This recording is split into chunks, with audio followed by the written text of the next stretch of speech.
ಯಾಕಂದರೆ ಇವತ್ತು ಇಡೀ ಗ್ರಾಮೀಣ ಪ್ರದೇಶದ ಬಡ ಮಕ್ಕಳಿಗೆ, ಮಧ್ಯಮ ವರ್ಗದ ಮಕ್ಕಳಿಗೆ ಭವಿಷ್ಯ ಅಂತಕ್ಕಂಥದ್ದು ಉಜ್ವಲ ಆಗಲಿ, ಒಂದು ಒಳ್ಳೆ ಗುಣಮಟ್ಟದ ಶಿಕ್ಷಣ ನಮ್ಮ ತುಮಕೂರು ನಗರದಲ್ಲಿ ಸಿಗಲಿ ಅನ್ನೋಂಥ ಉದ್ದೇಶಕ್ಕೋಸ್ಕರ ಪ್ರಾರಂಭ ಮಾಡಿದಂಥ ವಿಶ್ವವಿದ್ಯಾನಿಲಯ ಇವತ್ತು ಯಾವ ಪರಿಸ್ಥಿತಿಗೆ ಹೋಗ್ತಾ ಇದೆ ಅಂತಂದರೆ ಅದು ಇವತ್ತು ಮೊನ್ನೆ ನಡೆದಂತಹ ಒಂದು ಏನು 19ನೇ ಘಟಿಕೋತ್ಸವನೇ ಸಾಕ್ಷಿ ಅಂತ ಹೇಳ್ಬೋದು.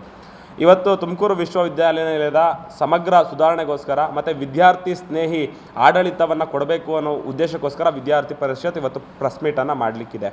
ಇವತ್ತು ಒಂದು 4 ವಿಷಯವನ್ನು ನಾವು ಪ್ರಸ್ತಾಪಿಸಲಿಕ್ಕೆ ಇಷ್ಟಪಡ್ತೇವೆ. ಒಂದು, ಮೊದಲನೇದಾಗಿ ಏನು ತುಮಕೂರು ವಿಶ್ವವಿದ್ಯಾನಿಲಯ ಒಂದು ಸ್ವಾಯತ್ತ ಸಂಸ್ಥೆ.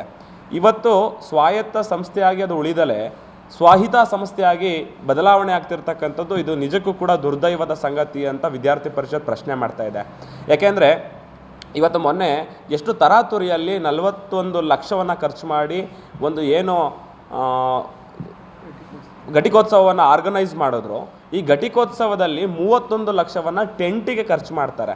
ಅಂದರೆ ಇವತ್ತು 3 ವರ್ಷ ಟೆಂಟಿಗೆ, ಜರ್ಮನ್ ಶೆಡ್ಡಿಗೆ ಖರ್ಚು ಮಾಡೋ ಹಣವನ್ನು ಉಳಿಸಿದರೆ ಒಂದು ಹೊಸ ಆಡಿಟೋರಿಯಮನ್ನೇ ಕಟ್ಬೋದು. ಅಷ್ಟು ದುಂದು ವೆಚ್ಚವನ್ನು ಬಡ ಮತ್ತು ಮಧ್ಯಮ ವರ್ಗದ ಮಕ್ಕಳು ತಮ್ಮ ಪರಿಶ್ರಮದ ಹಣದಿಂದ ಕಟ್ಟಿದಂಥ ಫೀಸನ್ನು ಏನಕ್ಕೆ ಈ ರೀತಿ ದುಂದು ವೆಚ್ಚ ಮಾಡ್ತಿದ್ದಾರೆ ಅಂದರೆ ಅವ್ರು ಹೇಳ್ತಾರೆ, ನಾವು ಬೇರೆ ಯೂನಿವರ್ಸಿಟಿಗಳಿಗೆ, ಪ್ರೈವೇಟ್ ಯೂನಿವರ್ಸಿಟಿಗಳಿಗೆ ಕಂಪ್ಯಾರಿಸನ್ ಮಾಡಿದ್ರೆ ನಾವು ಅದೇ ಥರ ಲೆವೆಲ್ ಬೇಕು ಅಂತ. ಸ್ವಾಮಿ, ನಾವು ಕೇಳ್ತಾ ಇರ್ತಕ್ಕಂಥದ್ದು ನಿಮಗೆ ಗುಣಮಟ್ಟವಾದಂಥ ಶಿಕ್ಷಣ ಕೊಡಿ, ಕ್ವಾಲಿಟಿ ಎಜುಕೇಷನ್ ಕೊಡಿ. ಜರ್ಮನ್ ಟೆಂಟಲ್ಲಿ ನೀವು ಘಟಿಕೋತ್ಸವ ಮಾಡಿದ್ರೆ ನಿಮಗೆ ಕಮಿಷನ್ ಸಿಗ್ಬೋದೇ ಹೊರತು ವಿದ್ಯಾರ್ಥಿಗಳಿಗೆ ಏನು ಬದಲಾವಣೆ ಆಗಲಿಕ್ಕಿಲ್ಲ. ಮತ್ತು ಇನ್ನೊಂದು ವಿಷಯವನ್ನು ಪ್ರಸ್ತಾಪಿಸ್ತಾರೆ ಮಾನ್ಯ ಕುಲಪತಿಗಳು. ಚಿನ್ನದ ಪದಕ ಯಾಕೆ ಸಿಕ್ಕಿಲ್ಲ ಅಂದರೆ ಚಿನ್ನದ ರೇಟ್ ಜಾಸ್ತಿ ಆಗ್ತಿದೆ ಅಂತ ಹೇಳ್ತಾರೆ. ಚಿನ್ನದ ರೇಟ್ ಜಾಸ್ತಿ ಆಗ್ತಿದೆ ಅಂದರೆ ಹಂಗಾರೆ ನಿಮಗೆ ಮೊದಲೇ ಗೊತ್ತಿತ್ತಾ ಇವತ್ತು ನಾವು ಚಿನ್ನದ ಪದಕವನ್ನು ಕೊಡ್ತಾ ಇಲ್ಲ ಅನ್ನೋದು ನಿಮಗೆ ಮೊದಲೇ ಗೊತ್ತಿತ್ತಾ ಅನ್ನೋದು ಇವತ್ತು ವಿದ್ಯಾರ್ಥಿ ಪರಿಷತ್ನ ಪ್ರಶ್ನೆ ಆಗಿದೆ. ಮತ್ತು ಇನ್ನೊಂದು ವಿಷಯವನ್ನು ಪ್ರಸ್ತಾಪಿಸ್ಲಿಕ್ಕೆ ಇಷ್ಟಪಡ್ತೀನಿ. ಏನು ದುಂದು ವೆಚ್ಚ ಮಾಡ್ತಾ ಇದ್ದಾರೆ, ಇದಕ್ಕೆ ಕಡಿವಾಣವನ್ನು ಆಗಬೇಕು.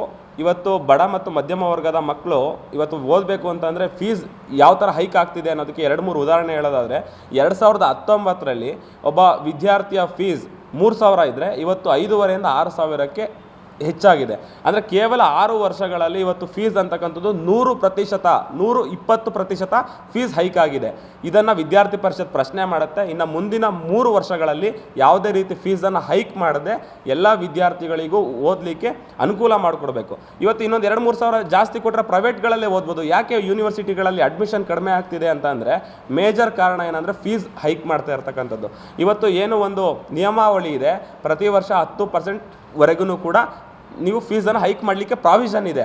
ಆದರೆ ಅದನ್ನೇ ದುರುಪಯೋಗ ಪಡಿಸ್ಕೊಂಡು ಕೇವಲ 6 ವರ್ಷಗಳಲ್ಲಿ 120 ಪಟ್ಟು ಇವತ್ತು ಏನು ಫೀಸನ್ನು ಹೈಕ್ ಮಾಡಿದ್ದಾರೆ. ಈ ಒಂದು ನಿರ್ಧಾರವನ್ನು ಯೂನಿವರ್ಸಿಟಿ ವಾಪಸ್ ಪಡಿಬೇಕು. ಈ ಮುಖಾಂತರ ವಿದ್ಯಾರ್ಥಿಗಳಿಗೆ ಓದಲಿಕ್ಕೆ ಅವಕಾಶ ಮಾಡಿಕೊಡ್ಬೇಕು ಅಂತ ವಿದ್ಯಾರ್ಥಿ ಪರಿಷತ್ ಆಗ್ರಹಿಸ್ತಾ ಇದೆ.